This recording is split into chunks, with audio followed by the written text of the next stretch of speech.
All right, welcome to the podcast. What a treat for you guys today. We have on director David Yarovesky with his new film Blocked. He's also done some of my favorites, Brightburn and Nightbooks. Thanks for being on the show. Thank you so much. It's awesome to be here. And I got to say, Nightbooks is this one that kind of, there's a lot of kids who have seen it, but I feel like it didn't permeate so much into adults. And so I'm so happy when I talk to an adult who's seen it because that movie is deeply personal to me. And I just like to hear that people have seen it, enjoyed it and stuff. Well, I would love to bring you back on and talk about Nightbooks if you find the time. I personally have never seen Kristen Ritter terrifying. So seeing her in that film with that type of presence was absolutely incredible. And the kid actors were so good. They were so good. Yes. Anytime you want, man, hit me up. I would love to do that because, I'm just proud of that movie and I want people to see it. Oh, bet. All right, we are on. All right, let's talk about your new film, Locked, which, I mean, it's got Anthony Hopkins, Bill Skarsgård. What an incredible cast. I got to watch the film, and I want to say it is intense. It's so intense. My wife, who happened to be around while I was watching, had to get up and leave a few times, come back with a breather, because it just had her going. I was like, "This is a good movie, isn't it?" She's like, "Yeah, I got to take a break." She go grab a coffee and come back. So obviously, I mean, you were just hitting it right on the perfect notes. So if you can kind of like bring me into, what about this script made you want to do it, and then maybe we can talk a little bit about even some of the choices you were making with the camera directions in this tight film about Bill Skarsgård playing a thief locked in this luxury SUV death trap. Yeah, absolutely. Happy to talk about anything you like. All those sound like fun topics. I'm so glad that you enjoyed it, and I'm so glad that your wife had to step out and have little micro panic attacks because, Yes. to be totally honest, that was the goal. Good. you know, I wanted it to be a panic attack, a 90-minute Yeah. panic attack where you were on the edge of your seat and you just did not know what was going to happen. And I've heard many people experience the movie in a really intense way, and it makes me happy. I don't know. I don't know why that is. I'll talk to my therapist about it, but it does make me happy. And yeah. Anyways, you asked me another question, and Yeah.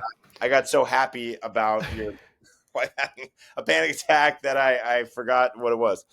You did some really cool camera work on this Yeah. film, and when I'm not trying to spoil anything, guys, but when you watch it, you'll see it. So when Bill Skarsgård's character, I think his name is Eddie, when he breaks into the car and he's looking around for stuff to steal, you do this thing with the camera where you push through the glass and you do this like 360 spin around and you really keep the camera moving, which I think builds that suspense and builds that claustrophobia. Where if you look at a lot of other films, um, where they are kind of stuck in this small sort of contained area, you're not getting that kind of motion with the camera. And I was really curious how you were you pulling glass away?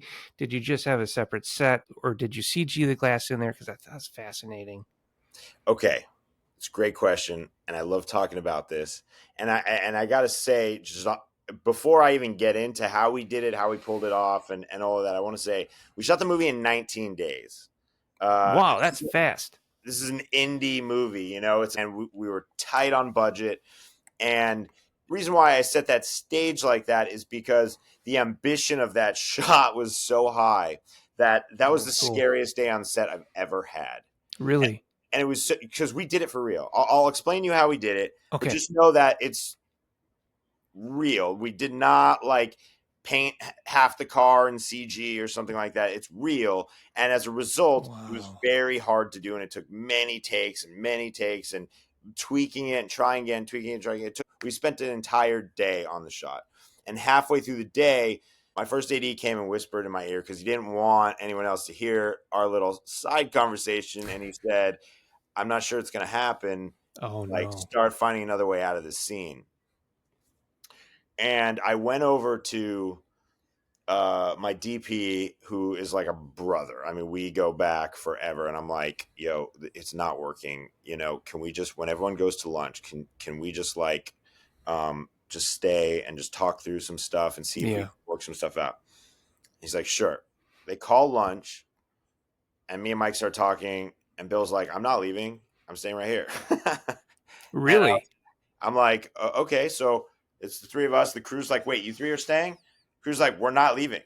And they're just staying. I'm like, guys, it's lunch. Like they're like, we're not leaving, Right. and we're like, okay. And so in that downtime, people went and grabbed their lunch or whatever. But in that downtime, we were able to just slowly and methodically talk through it, where you didn't have that pressure of like, hey, we're burning time here, and we cracked something in there.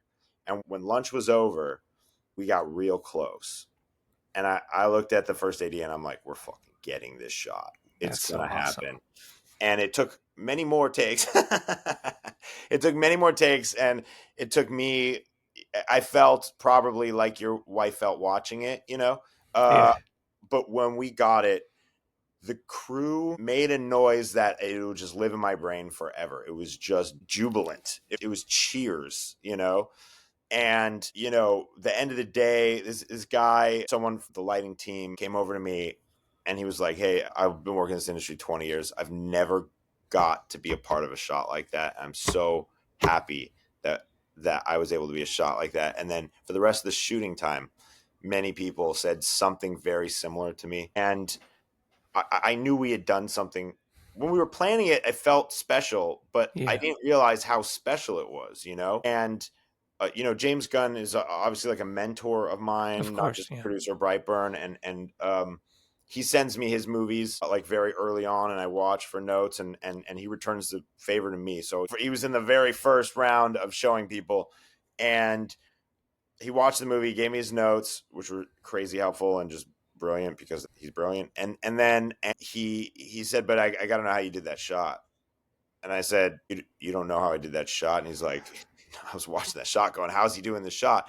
And I was like, oh, wow, we have something. If you don't know how we did this shot, then we have something with this shot. That's so cool.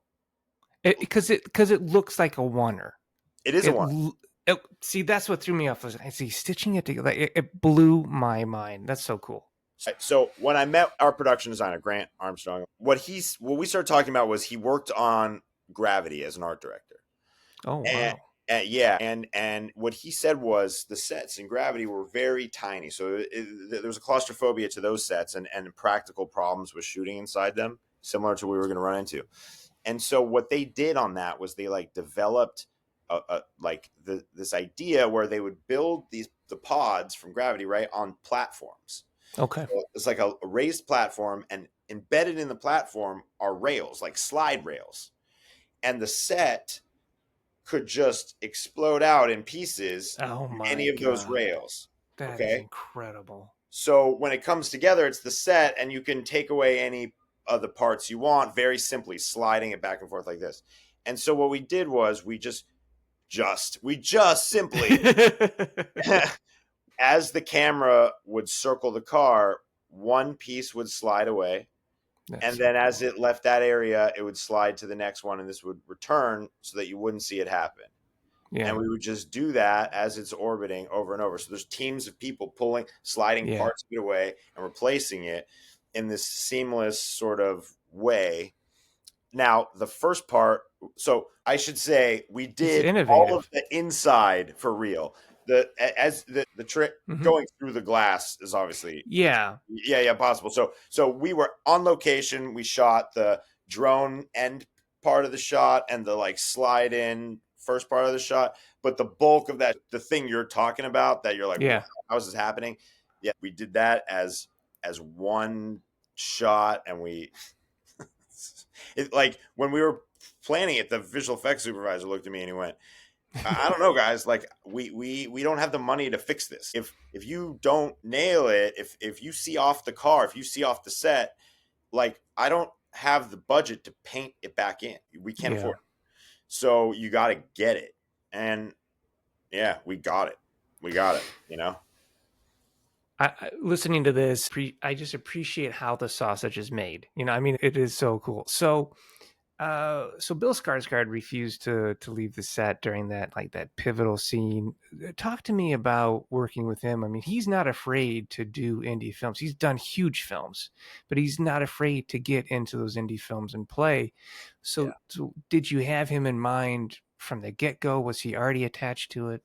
I don't think he was available when we first started. It took us a while to set up the movie. So, you get a Yeah. list of people who are available. He wasn't available. And it's not private knowledge. It's public that Glenn Powell was on the movie for a little while, and I worked with him. Okay. I developed the character for him, and then we kept slipping in terms of our time. The Mm-hmm. scheduling conflicts came up, and he just couldn't do it. I like Glenn so much. Such a great guy. I mean, he's so committed. He's such an awesome dude.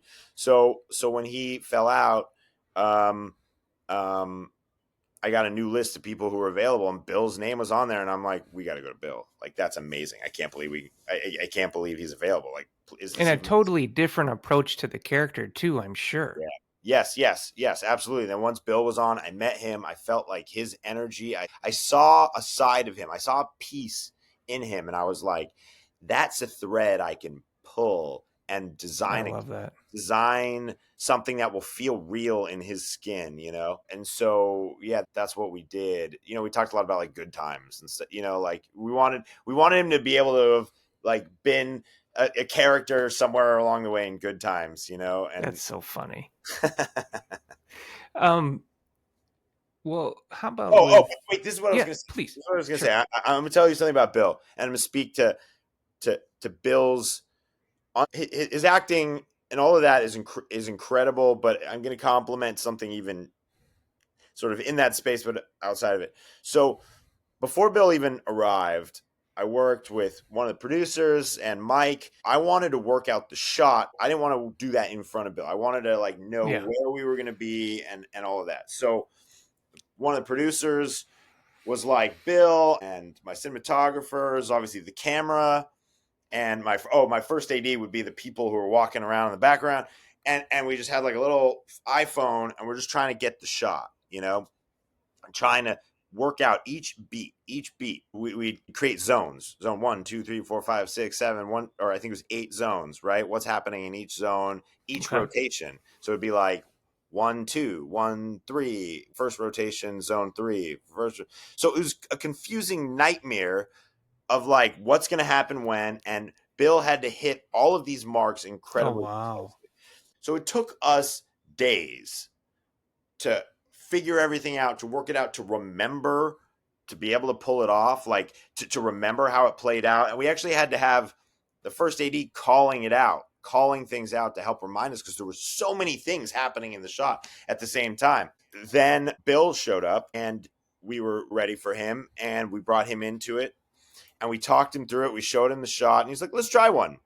And dude, he was like 80, 90% there on the first take. That's And I was amazing. like, there's no way that just happened. Like, I could not believe that just happened.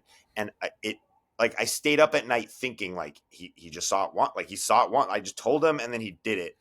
It was the most crazy thing I've ever seen. Honestly, after weeks of thinking about it, and it's just like, how does that possible?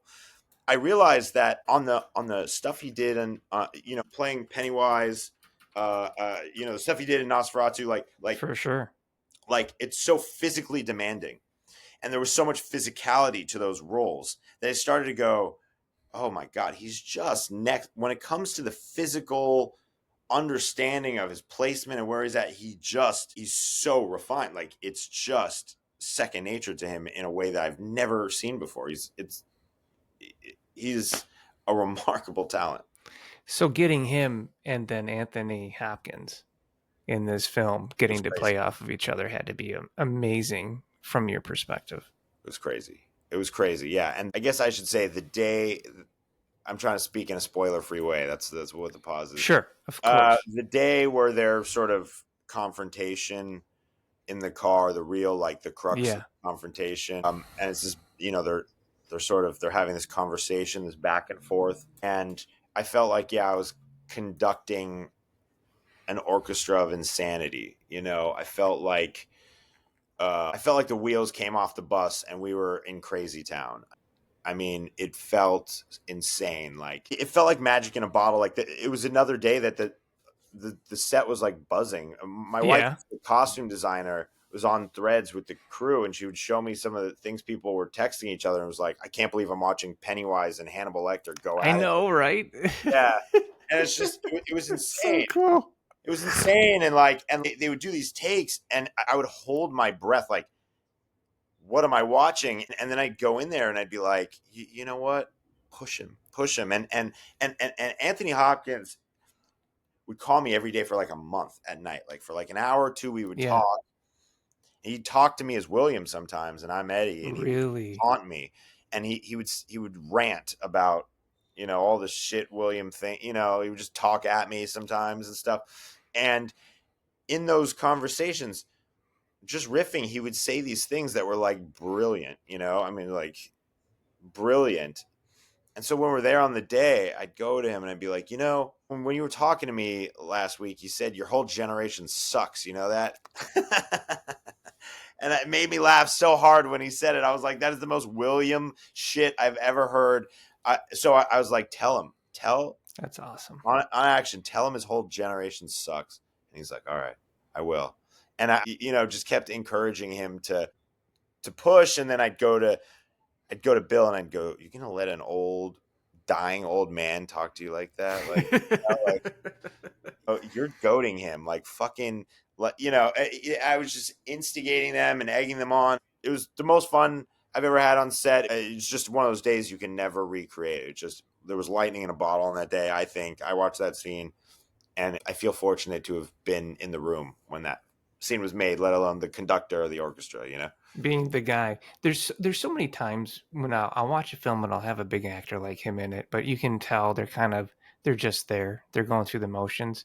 But watching this, I was like, he is enjoying this. He is digging this part, and it just comes across the performance like he's just tuning up. There's a line where he's talking to him, and I won't spoil this, but he's essentially preparing to torture Eddie, and then he just ends the conversation with "bye," like this very playful, way your grandpa would hang up to go and do something. And I was like, okay, yeah, he's digging this part, and it really came through the performance.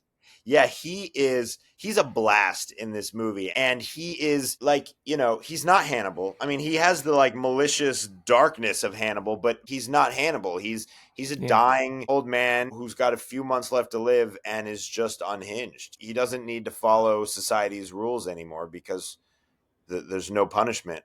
exactly. So Yeah, he can be the person that he wants to be, and he can finally have some fun. And I think we have fun with him at times. Sometimes we're terrified of him, but sometimes he's having so much fun that we're having fun with him, you know, and um, his detachment from Eddie's suffering, you know, his character, a piece of his character arc is him coming to realize that he is in fact sociopath. yeah. Part of his journey is learning that he is unhinged, psychopath that has this kind of, I want to say, unrealistic vision of society that we might see on certain news channels. So, um, with that, Eddie's realization is that, he is like a dirtbag and he has been selfish. And so, playing off of the dichotomy of those themes, I feel like is shown through the vehicle itself, especially when you're doing like those visual blocks where you're separating Eddie and the outside world. Did you kind of struggle with showing these types of visual subtexts? I did not want to make a political movie. I thought that there were plenty of people who could make a really intelligent political movie and express their belief. But I felt like this was a movie that required restraint on my behalf to tell the story of two people who have political opinions, but their political opinions aren't the movie.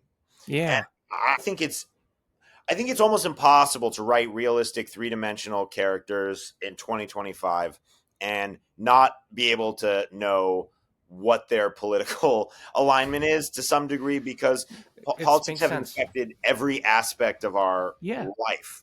And what I was trying to do is tell a moral tale about today in this climate. And I think the themes and the conversation is about morality and how we get along, how we're supposed to live together, and from two different, the generational Yeah. gap is so wide, and some people have so much and some people have so little.